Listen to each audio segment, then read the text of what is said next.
All right, we're going to do a little tear down or take apart on the SRCOOAT Uzi. So this is the SRCOOAT gel ball blaster Uzi model. So I went ahead and again I've gotten a lot of the screws taken out just to get that out of the way. This one you will also need an Allen wrench for. So the size that you'll need is size number 2 metric. Okay, this is a nice brand of Allen wrenches if you need them from Carbine, but that's what you'll need for this. There is one in here. This is on the bottom, and then there is one on the back here as well. So what you'll notice too when you take these off then is there's little nuts that those Allen screws go into. You don't want to lose those because without those, there's nothing for those to grab into when you go to put it back together. All right. Everything else just kind of pulls off. Like, this pulls off the front. This piece just pulls off the front.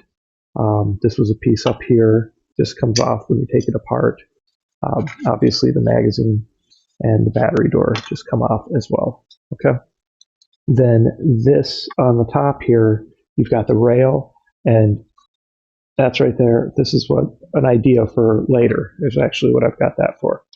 Okay, flip it open and see what we got going on here. So you can see down here is a little spring, and that's the release for the magazine, which is for additional gel beads. Trigger works, similar to we've seen in other blasters. This looks to be the identical gearbox that's inside the Scorpion submachine gun gel ball blasters, which makes sense because this brand is probably the same or very similar. The name is different, but this looks very similar to that. So I wouldn't be surprised if that's what this is. However, of course, this is not. It's not a lot of blasters that have this. Most of the blasters actually have a piece that goes down that looks like a handle. So I don't have a motor that I could put in here or a gearbox I could put in here that would be any different or better.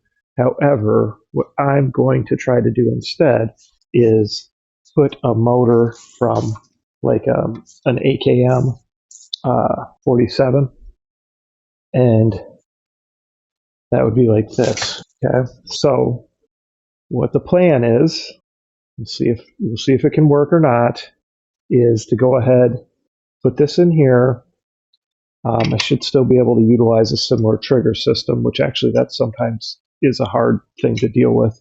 And then of course we can top load. I'll have to move that over.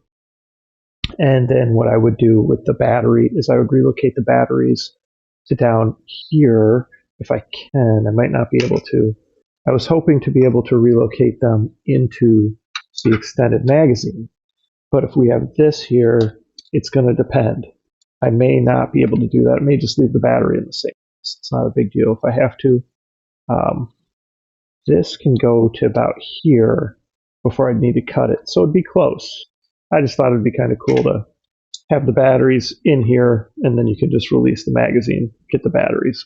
But we'll see.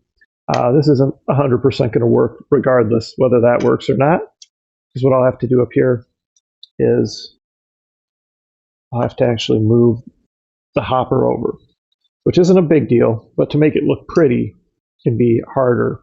So likely I will take this completely off down flat, and then I will find a new rail of some sort that I can put there that will cover all that.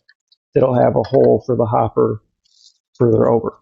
So that will be my plan there, because the hopper would need to move to right about here, which just wouldn't look right then if there's a hole there. So that's what I will do, and we'll see how it all turns out. It may work, it may not. If it works, it'll be pretty cool. This will shoot a lot faster and harder, which is cool. If it doesn't, well, that's just how things go. Then don't try it. So I tried it for you. Anyway, it's from SRCOOAT, and it's their Uzi gel ball blaster. And of course, you can check out the videos I did of the unboxing, the setup, the demo, and all.